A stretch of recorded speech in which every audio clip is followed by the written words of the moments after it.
Sesi mengaji, belajar Islam lebih dekat.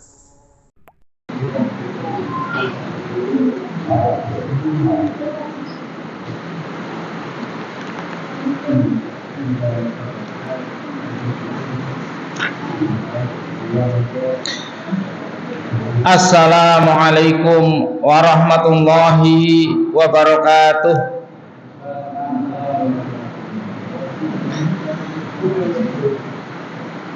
Alhamdulillah, assalatu wassalamu ala rasulillah wa ala alihi wa ashabihi wa tabi'in wa man tabi'ahum bi ihsanin ila yaumiddin. Qala Allah ta'ala, ya ayyuhalladzina amanu taqullaha haqqa tuqatihi wa la tamutunna illa wa antum muslimun. Amma ba'd. Alhamdulillah, segala puji kepada Allah Subhanahu wa ta'ala yang telah memudahkan perjumpaan kita, pertemuan kita di salah satu rumah Allah dalam rangka untuk talabul ilm,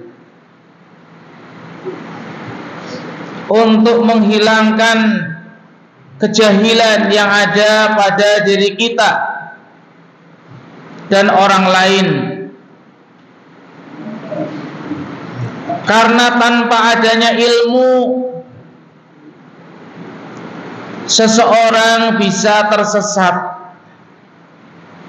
Seseorang akan kehilangan arah.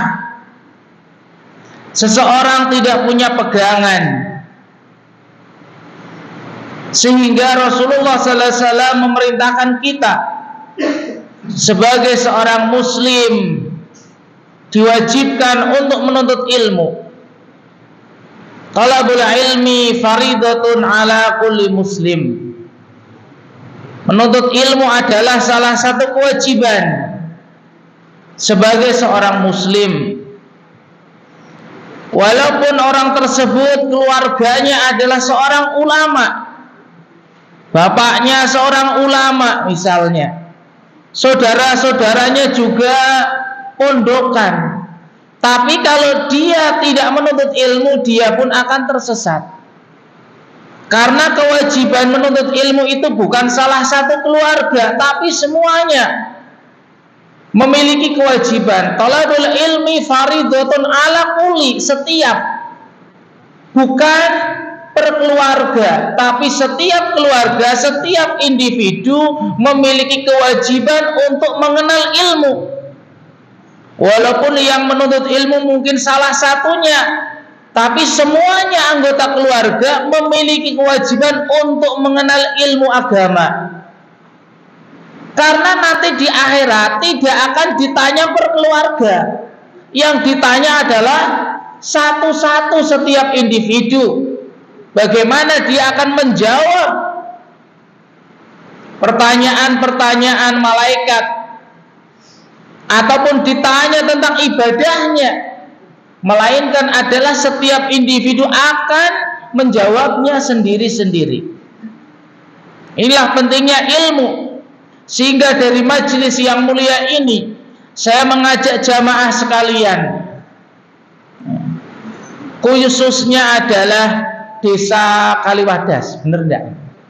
Kaliwadas, untuk bisa memanfaatkan momen seperti ini. Kesempatan seperti ini tidak akan datang dua kali, tidak akan datang dua kali. Dari awal saya menyampaikan tentang suatu ilmu, apakah terulang? Tidak. Bisa saja pertemuan minggu depan saya tidak bisa, bisa saja tidak bisa sama sekali. Sebagaimana sekarang kita mengetahui di antara ulama kita ada yang diambil oleh Allah Subhanahu wa ta'ala. Dan itu juga merupakan ujian yang sangat besar bagi kaum muslimin.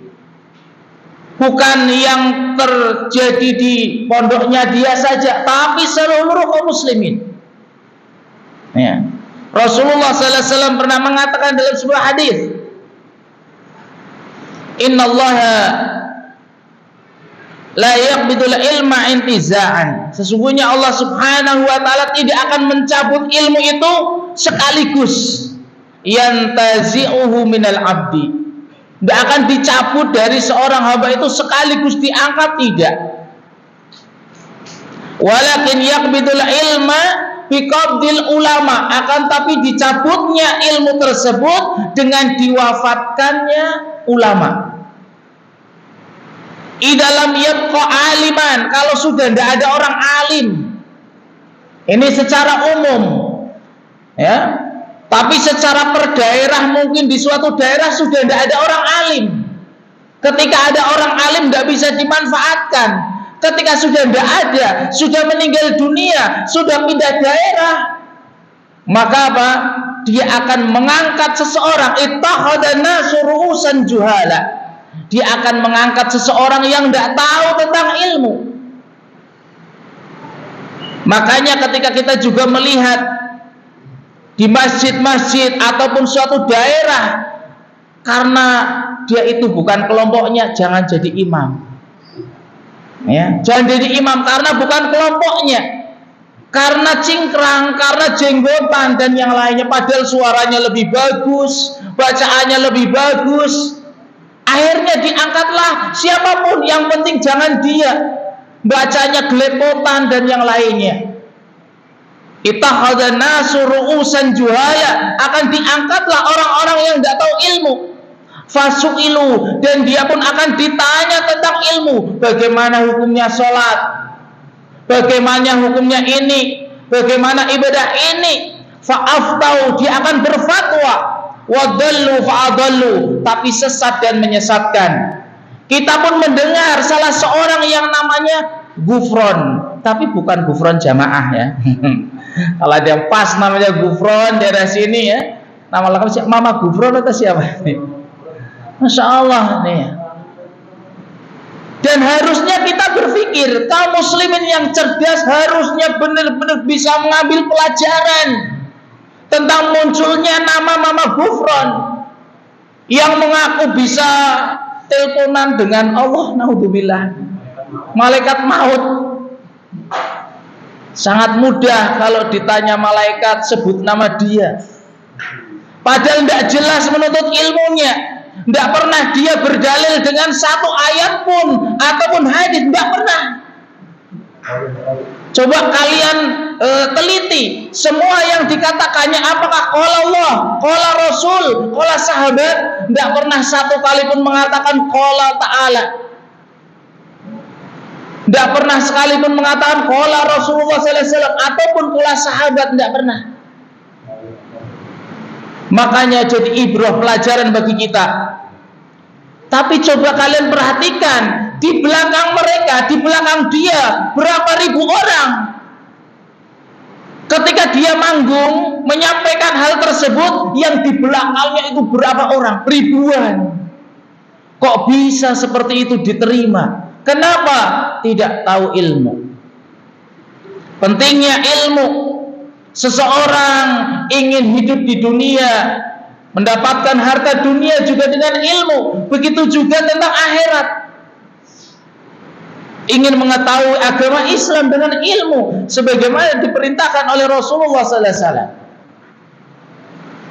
Apalagi yang akan kita sampaikan tentang ilmu yang paling untuk dituntut, paling wajib untuk diketahui oleh setiap kaum muslimin, yakni tentang tauhid, tentang akidah. Dan pada kesempatan yang mulia ini kita memasuki bab baru, yakni tentang asyirkul asghar. Setelah kita menyelesaikan tentang bab tentang pembatal-pembatal iman, dan juga yang bisa mengurangi kesempurnaan tauhid, kita memasuki bab tentang syirik kecil, syirkul asghar.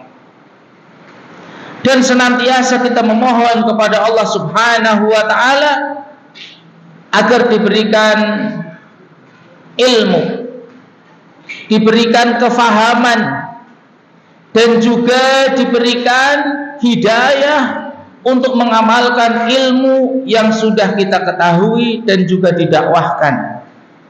Semoga Allah Subhanahu wa taala senantiasa membimbing kita dan memberikan kesabaran kepada kita. Amin ya rabbal alamin. Jemaah rahimani wa rahimakumullah. Qala al-mu'allif rahimahullahu taala Syekh Abdullah bin Abdul Aziz Al-Jibrin hafizahullahu taala, beliau menjelaskan tentang makna asyirk,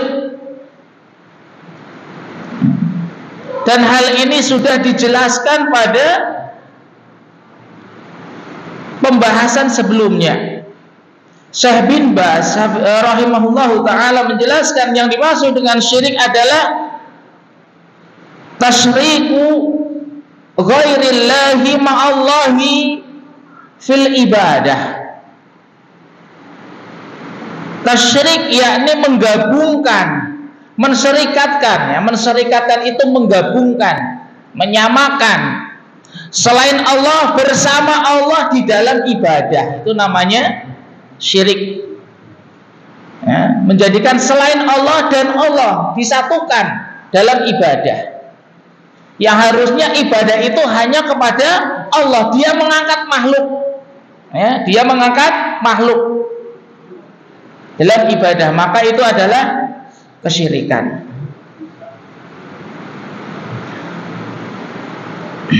Adapun secara istilah yang dimaksud dengan syirik kecil,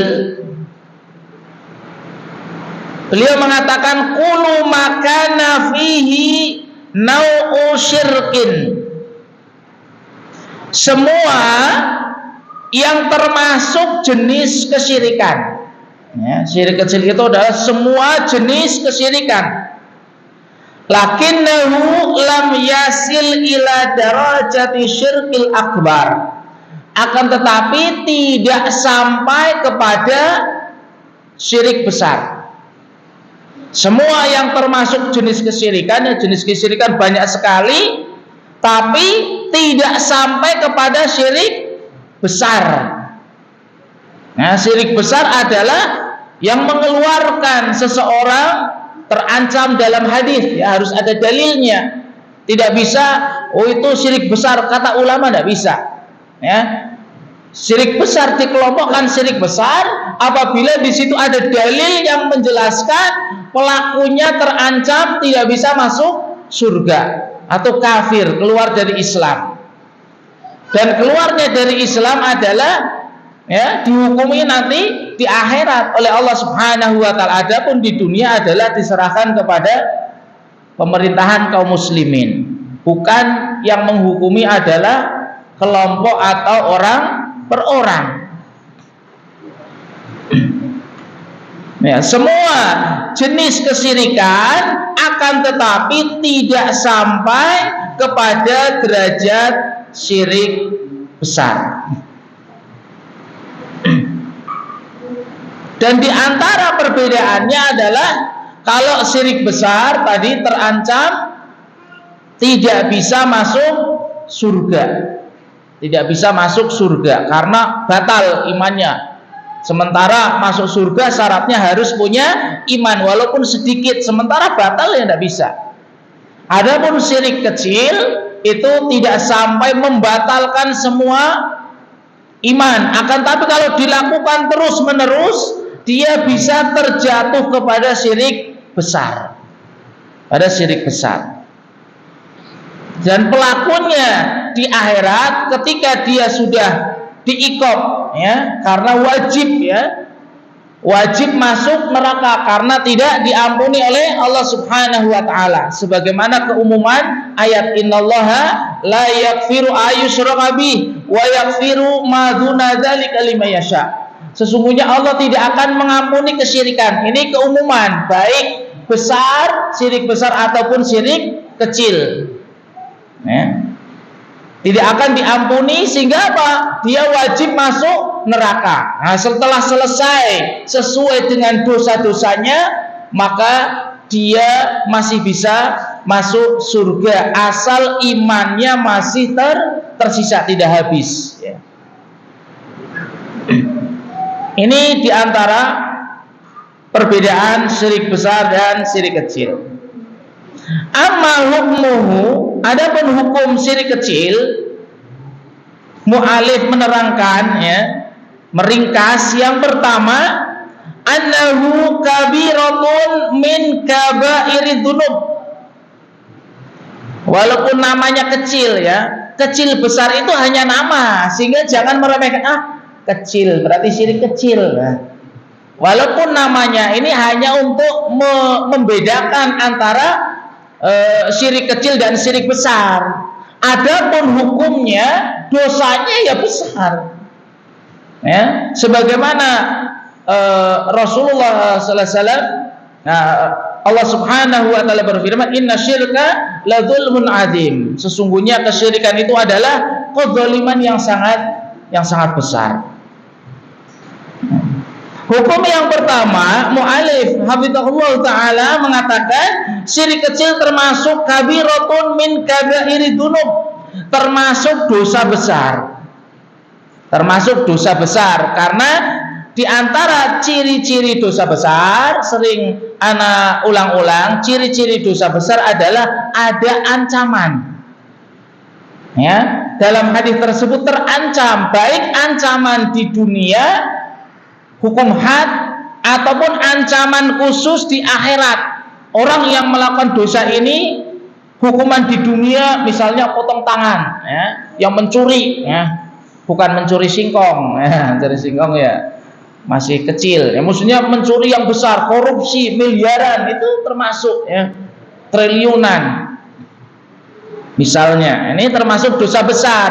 Atau yang terancam di akhirat, misalnya di akhirat nanti diancam akan dimasukkan neraka khusus, neraka sakor misalnya, dimasukkan ke dalam neraka yang tertutup rapat. Atau seseorang yang nanti di akhirat kayak orang yang giling padi, ya, muter-muter giling itu, ya. Kamu kok seperti ini, padahal di dunia kamu itu ngajak saya sholat, ngajak menuntut ilmu, tapi kok seperti ini? Iya, saya ngajak kamu sholat tapi saya tidak sholat. Saya ngajak kamu puasa tapi saya tidak puasa, ya. Makanya ada orang sahur-sahur, gugah-gugah sahur tapi dia tidak puasa. Ini ancaman, ya, ancaman. Jadi walaupun namanya syirik kecil, termasuk dosa besar. Ciri-cirinya tadi ada hukumannya. Bal huwa min akbari dzunub ba'da nawaqidit tauhid. Bahkan syirik kecil adalah dosa yang paling besar di antara dosa-dosa setelah pembatal tauhid. Setelah pembatal tauhid atau pembatal iman atau pembatal Islam, sama saja, ya. Pembatal tauhid. Apa pembatal tauhid? Ayo. Pembatal tauhid yang pertama syirik besar, itu yang besar-besar itu. Yang kedua kufur besar. Yang ketiga nifak besar. Aduh, ini, ya, catat itu, ya, dicatat di murjaah, jangan dicatat ganjel ini, ya. Dibuka lagi ini. Oh iya, oh sebenarnya sama ingin jawab Ustaz, tapi insyaallah, ya. Ini ya, ujian boleh lupa, tapi ilmu jangan dilupakan, tidak boleh, ya. Ya, ini walaupun namanya kecil, syirik kecil, tapi merupakan dosa yang paling besar setelah pembatal tauhid. Jadi syirik kecil itu tidak termasuk pembatal, tapi hanya merusak, dosa besar. Berarti melebihi dosa zina, ya, melebihi dosa zina karena di bawah pembatal tauhid. melebihi membunuh, Masya Allah, melebihi yang lainnya, tapi dianggap remeh oleh sebagian kaum muslimin. Ini yang kurang dimengerti, yang kita itu bersemangat untuk mendakwahkan ini. Karena ketika mendengar ada orang membunuh, waduh ya, orang mencuri saja ada yang dihukumi sampai meninggal dunia, bahkan salah sasaran ya. Kita banyak melihat itu salah sasaran, dihukumi. Ada orang mengambil mobil, padahal mobil sendiri, karena dibawa orang, dia yang jadi hukuman, meninggal dunia, auzubillah.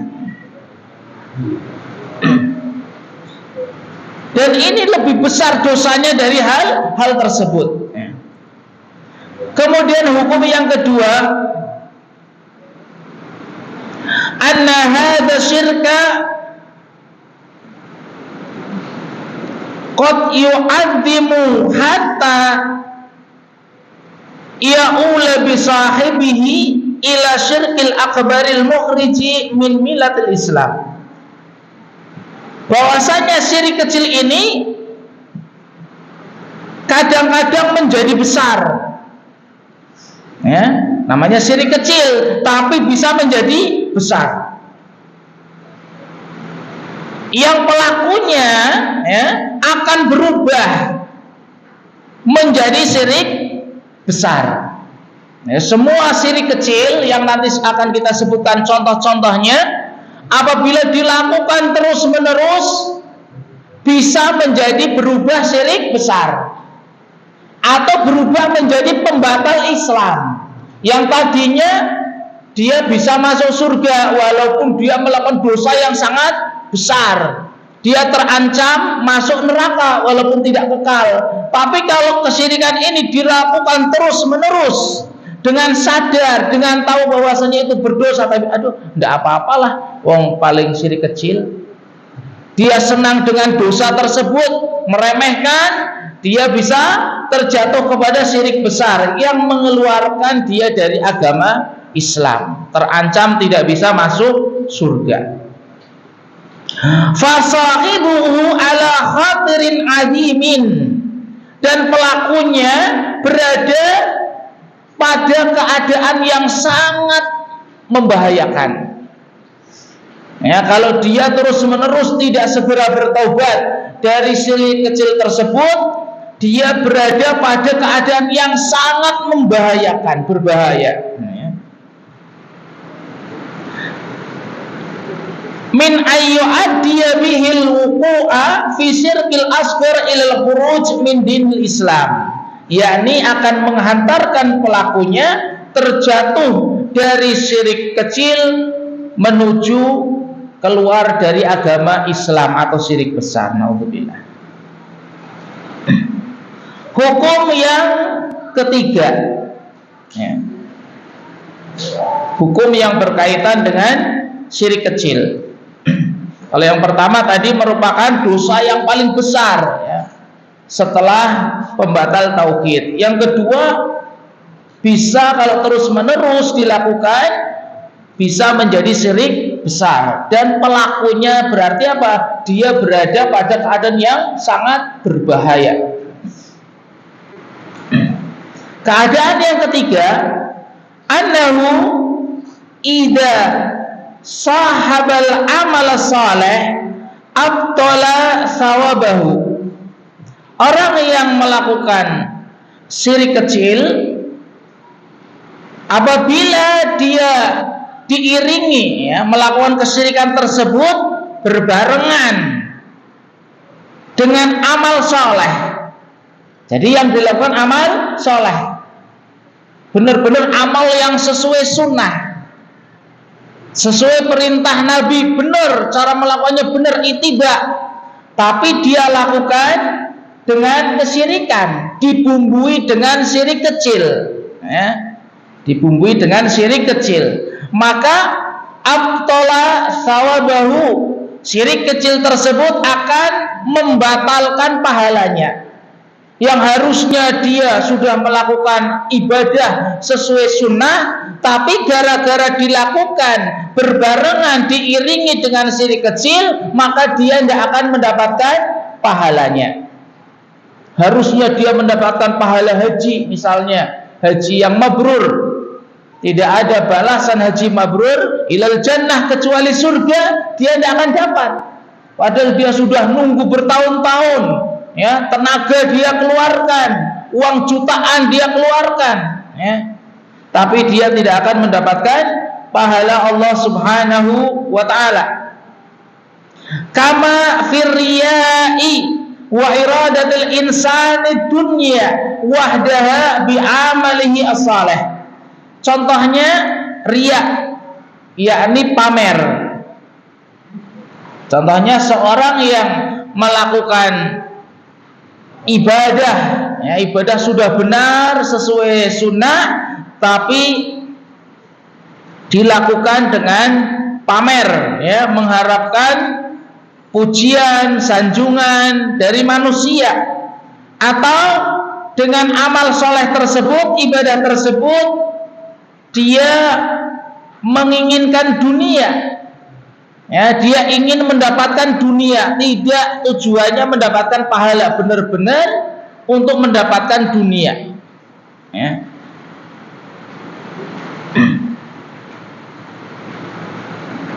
Wa dalilu qauluhu sallallahu alaihi wasallam fima yarwihi an rabbihi jalla wa ala. Hadis riwayat Imam Muslim dari sahabat Abu Hurairah radhiyallahu an, Rasulullah sallallahu alaihi wasallam meriwayatkan dari Allah Subhanahu wa taala, yakni hadis qudsi, ya. Merupakan hadis qudsi.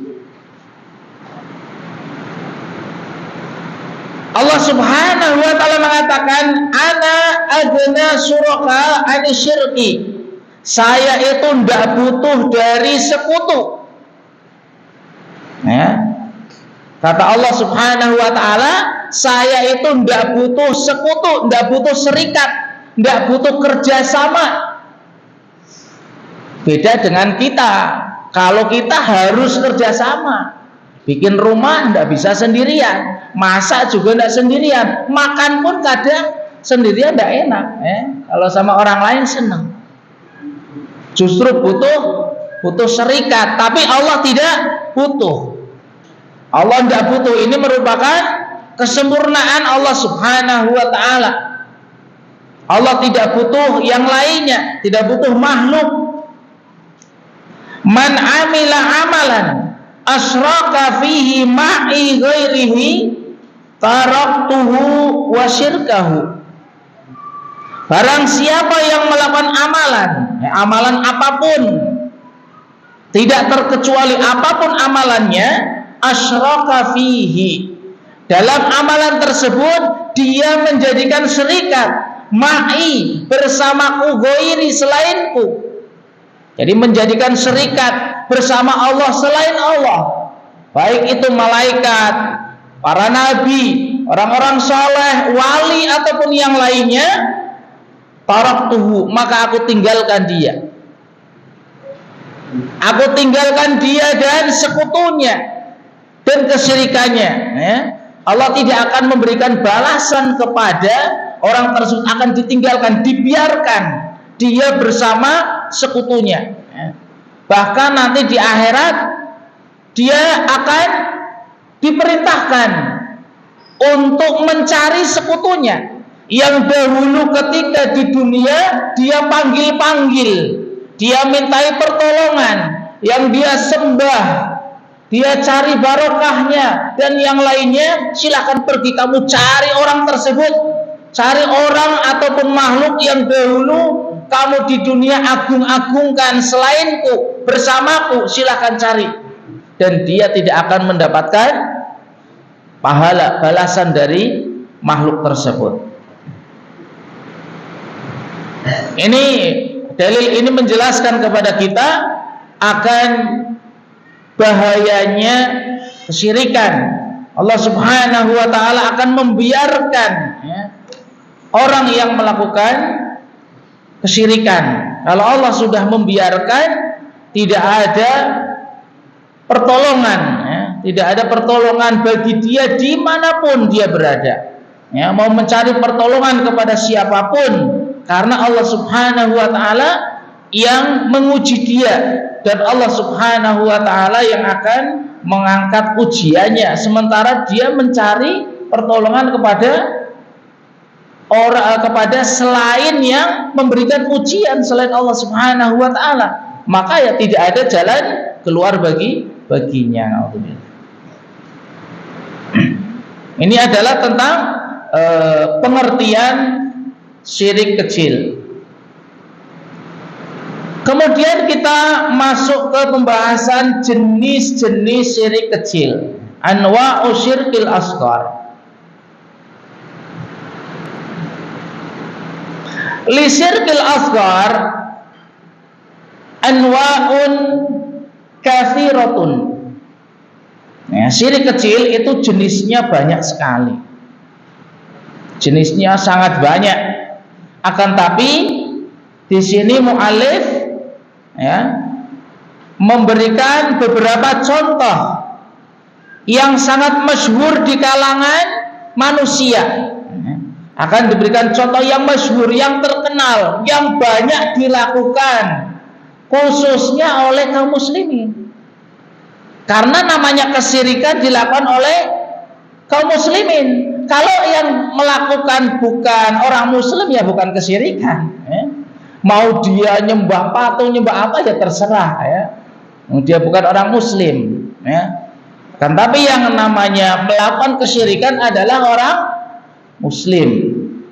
Dan yang akan disebutkan adalah contoh-contoh yang banyak dilakukan oleh kaum muslimin sehingga kita bisa mengambil pelajaran, ya, tentang hal tersebut dan bisa menjauhi sejauh-jauhnya, kemudian menjelaskan kepada orang-orang terdekat kita, keluarga kita, saudara-saudara kita, tetangga kita, dan kaum muslimin. Kita masuk an-naw'ul awal. Jenis yang pertama, asyirkul asghar fil ibadatil qalbiyah, yakni syirik kecil di dalam ibadah-ibadah hati. Syirik kecil dalam ibadah hati, karena nanti ada ibadah badan, ya. Ada ibadah lisan. Ini yang dalam hati tidak kelihatan, makanya diletakkan di awal. Al-mithalul awal, contoh yang pertama yang merupakan ibadah hati adalah sebagaimana tadi sudah disinggung sedikit tentang riya, pamer, ya. Dan memang ini menjalar ke semua orang, termasuk ustadz, ya. Termasuk yang tampil, karena lebih banyak, ya, lebih potensi untuk riya apa itu yang di depan itu lebih banyak. Tidak ada orang riya di belakang, itu tidak ada. Pamer sama siapa di belakang? Pamer itu ya yang di depan, yang di depan, ya. Riya, pamer, ya. Maksudnya pamer di sini adalah memperlihatkan sesuatu agar dilihat manusia, menyelisih apa yang ada dalam dirinya, tidak sesuai dengan keadaan dia. Dan yang dimaksud dengan riya secara istilah syariat adalah ayat harul insanu al-amal saleh. Manusia menampakkan, ya, manusia menampakkan amal soleh. Manusia menampakkan amal soleh lil akharin, kepada orang lain. Jadi ada niatan untuk menampakkan amal soleh kepada orang lain. Au yuhsinuhu indahum, atau memperbagus amal soleh tersebut pada orang lain, ya. Yang pertama ditampakkan atau memperbagus, ya. memperbagus. Aw yathara indahum bimadhari mandubin ilaihi liyamdahuhu, atau menampakkan ibadah pada orang lain sesuatu yang disukainya, ya, untuk menjadikan orang lain itu suka. Supaya apa? Supaya orang lain itu memujinya. Ya. Dia sukanya seperti ini, sukanya suaranya bagus, sukanya macam-macam, ya. Kemudian dia perbuat supaya orang lain tersebut suka pada perbuatannya, apa yang dilihatnya, sehingga dipuji. Wah, Masya Allah, suaramu bagus sekali. Oh, kamu ya sangat bagus ini penampilannya, ya. Atau yang lainnya. Tujuannya agar mendapatkan pujian manusia dan mengagungkan dirinya. Mengagungkan dirinya, terangkat, ya, derajatnya, pamornya, atau yang lainnya, ya, di hadapan manusia supaya kelihatan. Nah, kalau tidak kelihatan orang, saya tidak akan dipuji, saya tidak akan diagungkan, saya tidak akan dianggap. Ya. Misalnya ada kotak amal di depan, datangnya sore-sore, tidak ada orang atau tidak ada yang lihat ini. Padahal saya mau infak 100.000 misalnya, nanti nunggu hari Jumat. Nunggu hari Jumat, datangnya kalau orang sudah banyak, ya, masukkan misalnya. Jadi dia menginginkan amal soleh tersebut atau memperbagus amal soleh tersebut untuk mendapatkan pujian orang lain. Faman arada wajhallahi warriya'a ma'an, maka barang siapa yang dia beribadah kepada Allah menginginkan wajah Allah. Jadi dia sholat, puasa, sedekah, dia ingin berjumpa dengan Allah, ingin dapat pahala, ingin dapat surga. Warriya'a ma'an, juga dia ingin pamer kepada orang supaya dipuji orang, ya, bukan tujuannya supaya diikuti, ya, beda lagi nanti, ya, memberi contoh orang beda lagi. Ini tujuannya supaya pamer, dilihat orang, dipuji, bukan dilihat orang dicontoh, beda nanti, ya. Karena mencontoh amalan untuk orang lain ditiru, maka dia akan mendapatkan pahala orang lain. Tapi ini tujuannya sudah lain dan tidak bisa diketahui oleh orang lain, karena ini ibadah qalbiyah. Ibadah qalbiyah tidak bisa, oh kamu itu riya ya, tidak boleh. Walaupun kita lihat zahirnya di depan petentang-petenteng, tapi tidak boleh, oh kamu sudah riya, tidak boleh, tidak bisa. Karena amalan qalbiyah yang tahu dia dengan Allah Subhanahu wa taala. Kita hanya mengingatkan, awas, hati-hati pamer, riya, oh iya, nah itu. Tapi menuduh langsung, oh kamu sudah riya, tidak bisa, ya, karena itu amalan qalbiyah. Karena itu amalan qalbiyah. Kita hanya mengingatkan, jangan pamer untuk menginginkan pujian orang lain dengan ibadah. Nah, kalau ada orang beribadah menginginkan pahala Allah dan riya, ingin pamer dipuji manusia, faqad asyraka ma'allahi ghairahu fi hadhil ibadah, maka dia telah berbuat kesyirikan. Nah, ini yang namanya kesyirikan, karena dia menginginkan pahala dari Allah, juga menginginkan pamer ataupun pujian, mendapatkan pujian dari manusia dalam ibadah. Ini yang dinamakan kesyirikan.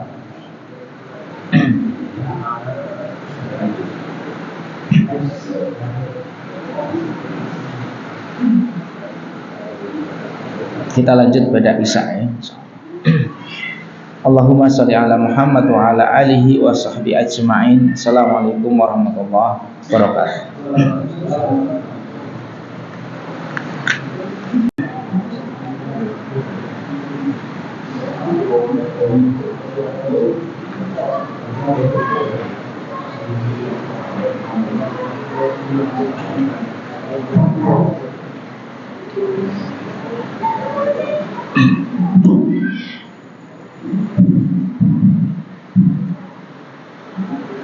Bismillah. Alhamdulillah hamdan katsiran thayyiban mubarakan fih kama yuhibbu rabbuna wa yarda. Asyhadu an la ilaha illallah wahdahu la syarika lah wa asyhadu anna Muhammadan abduhu wa rasuluhu la nabiyya ba'dah, amma ba'd.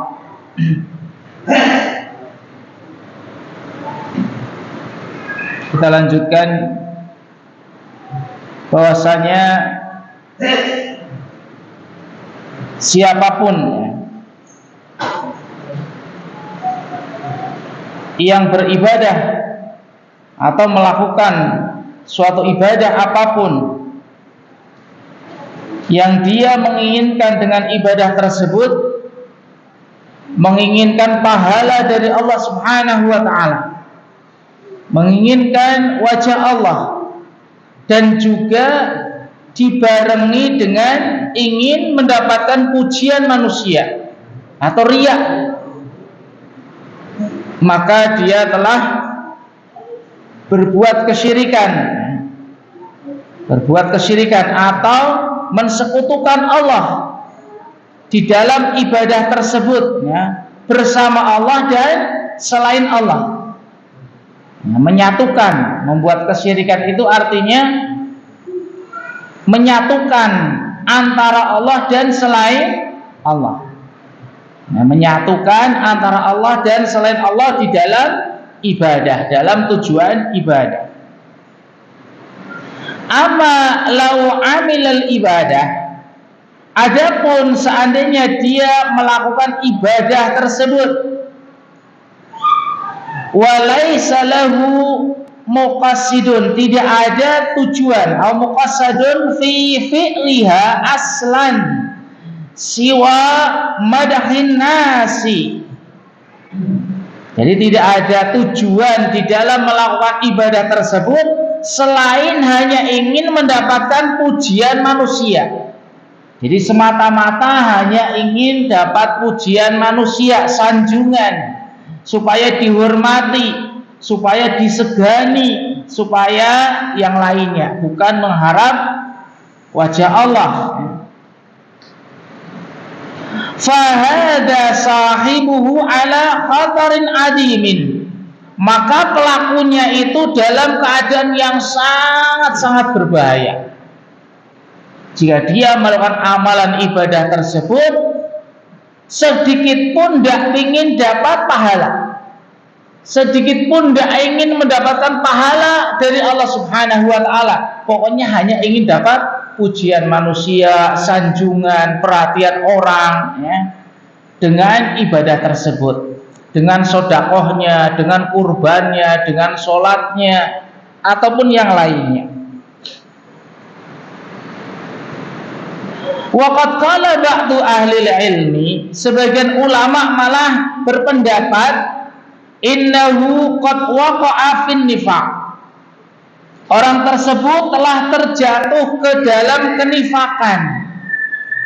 Sementara kita tahu nifaq termasuk pembatal tauhid, wa syirkil muhriji minal millah, dan dia juga terjatuh ke dalam kesyirikan. Di samping dia terjatuh ke dalam kenifakan karena dia telah menyembunyikan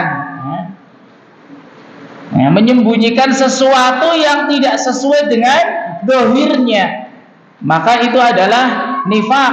Dan dia juga telah berbuat kesyirikan karena dia, ya, mengharap dengan ibadah tersebut selain Allah Subhanahu wa ta'ala.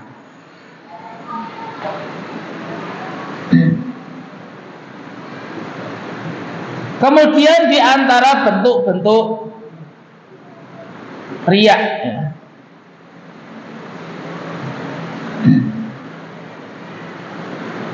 di antara bentuk-bentuk riya, ya, bisa dilakukan riya dengan perbuatan, riya dengan ucapan, ataupun riya dengan pakaian, bisa dengan gerakan.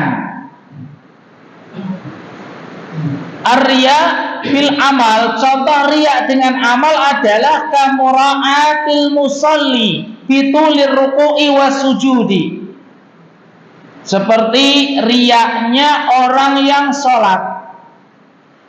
Riyaknya orang yang sholat dengan memperpanjang ruku' dan sujud. Ya. Jadi memperpanjang ruku' dan sujudnya ini mura'ah, ada mura'ah, ada niatan pamer. Wah, ini sholatnya bagus gitu ya. Sholatnya bagus. Jadi yang tahu hanya orang tersebut, karena riya merupakan ya dosa amalan hati. Ya. Nggak bisa kita itu sujudnya panjang berarti riya, tidak ya. Karena di situ ada mura'atul musolli, orang yang sholat ada maksud pamer, ada maksud pamer, ada maksud riya dengan memperpanjang ruku' tersebut atau sujudnya.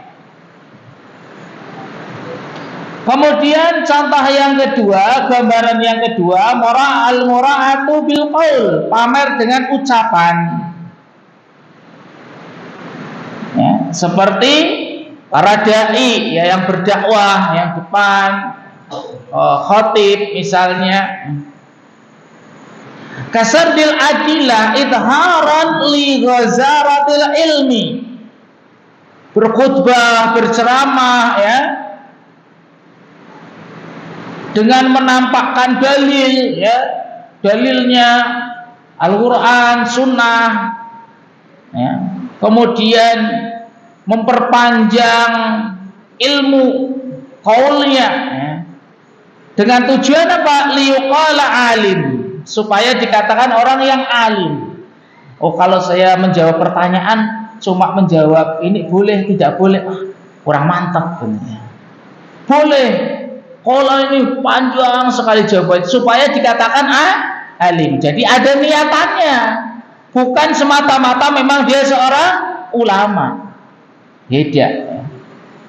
Dan kita katakan lagi bahwasanya riya itu adalah amalan hati yang tahu orang tersebut dengan Allah Subhanahu wa ta'ala. Tidak boleh kita menilainya.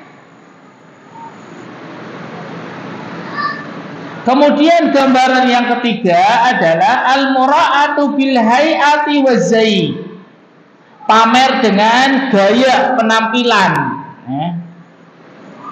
Misalnya ceramahnya misalnya dengan tangannya ya, apa, ada tujuan pamer istilahnya, supaya dikatakan dia pinter berorasi dan yang lainnya. Atau dengan penampilan ya, pakai imamah misalnya, surban, atau anak enggak biasa kok tiba-tiba pakai apa sini, slayer di sini, nah, namanya itulah enggak tahu. Atau itu pakai surban di sini biar seperti pangeran di Ponorogo misalnya ya.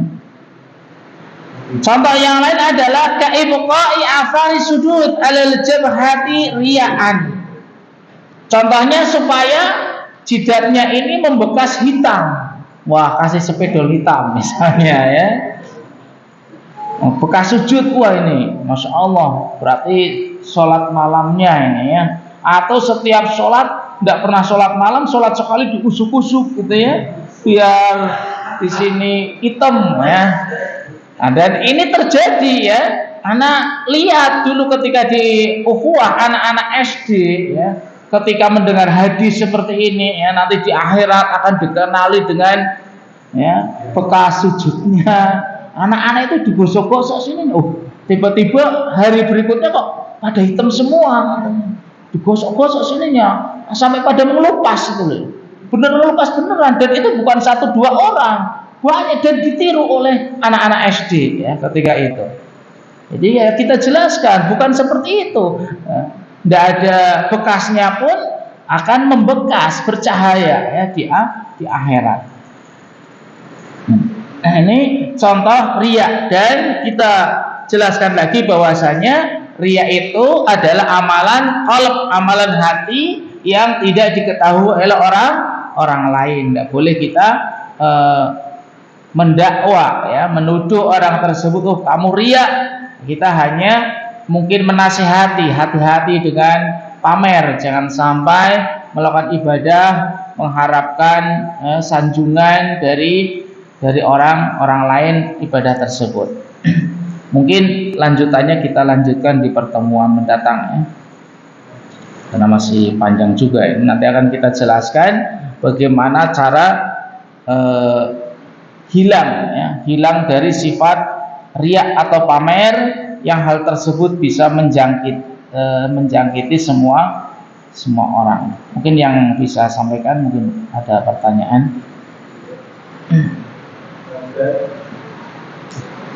Assalamualaikum warahmatullahi wabarakatuh. Waalaikumsalam.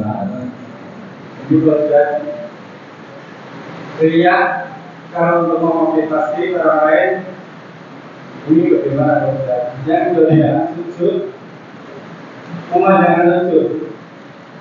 Ini apa harus bacaan itu saja atau ada tambahan?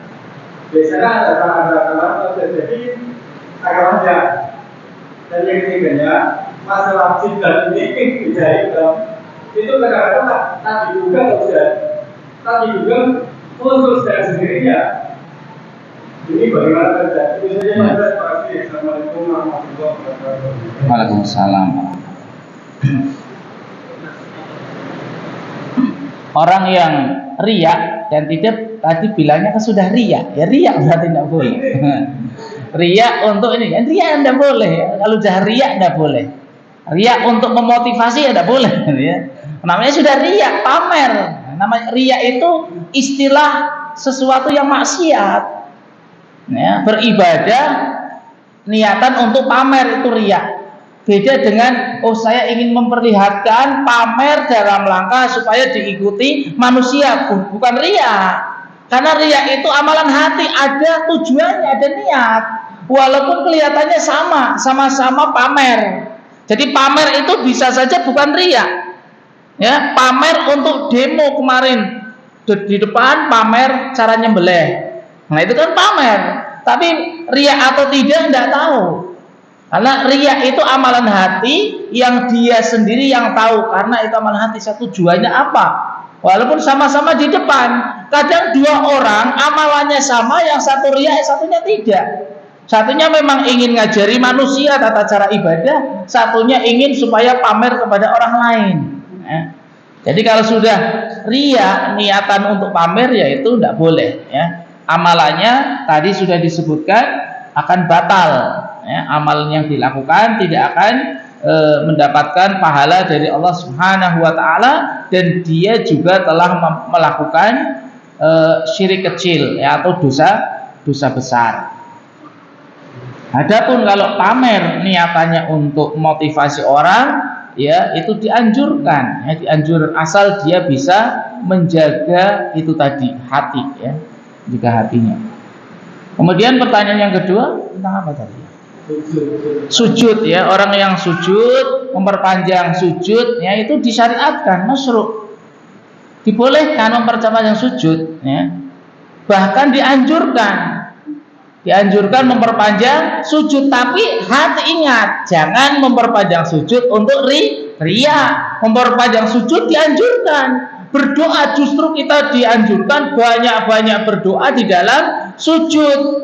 Setelah membaca subhana rabbiyal a'la atau doa-doa yang disyariatkan dalam sujud boleh, mau diulang boleh, minimal sekali. Minimal dibaca sekali, mau dibaca 10 kali, berapa kali boleh, asal dia sholat sendirian. Jangan sholat jadi imam bacaannya 100 kali, yang di belakang nanti sudah nongol masih sujud, nongol lagi masih sujud lagi. Karena saya pernah mengalami itu, ya, lama sekali masih sujud, nongol lagi masih sujud, lama sekali. Ini doanya apa berarti? Tapi kalau lama yang di belakang, ya berdoa boleh, doa apa saja boleh, ya.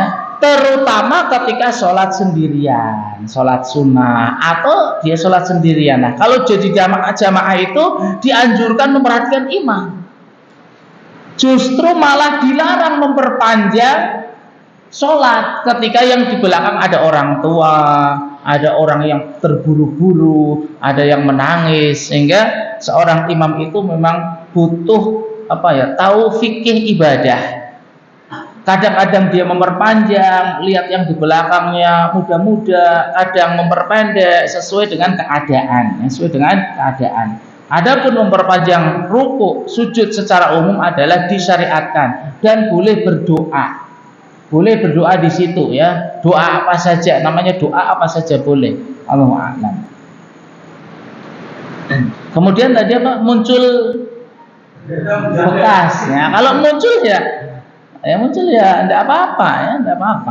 Namanya sering sholat ya, secara wakil, secara kenyataan dohir ya akan muncul. Orang yang sering sholat kemudian terutama ya di lantai yang kasar misalnya di rumah tidak ada sajadah ya akan muncul dengan sendirinya ya, dan itu bukan pamer ya,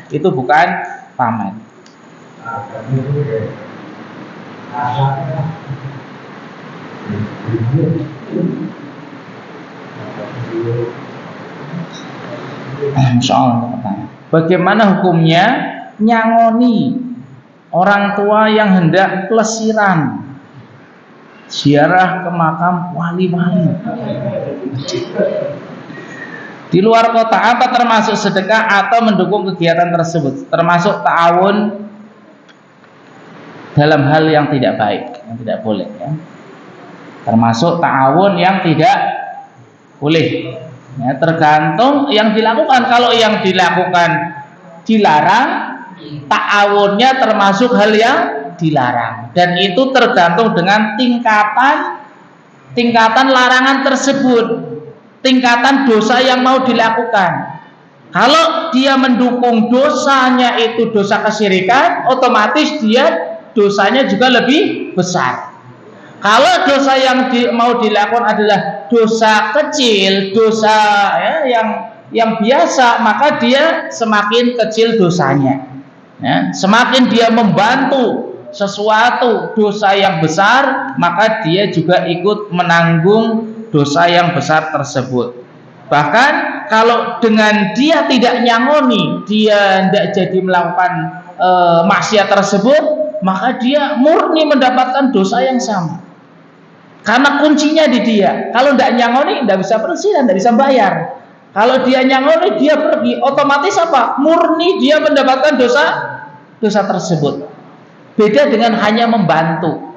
Dia sudah bayar, sudah ini, hanya membantu, maka sesuai dengan dosanya. Sesuai dengan bantuan yang dilakukan. Allahu a'lam. Ada yang lain? Cukup ya, cukup insyaallah. Kalau ada pertanyaan lagi bisa disampaikan kepada ustadz yang lain ya, atau ditanyakan kepada ustadz yang lain yang lebih paham, lebih berilmu, supaya kita lebih yakin ya akan hal tersebut ya. Dan kita memohon kepada Allah Subhanahu wa taala untuk senantiasa, semoga Allah Subhanahu wa taala memberikan kesabaran kepada kita, taufik dan hidayah kita di jalan yang benar ya, di jalan para salafuna salih, amin ya rabbal alamin. Allahumma inna nas'alukal huda wa tuqa wal afafa wal ghina. Subhanakallahumma bihamdika asyhadu an la ilaha illa anta astaghfiruka wa atubu ilaik. Assalamualaikum warahmatullahi wabarakatuh.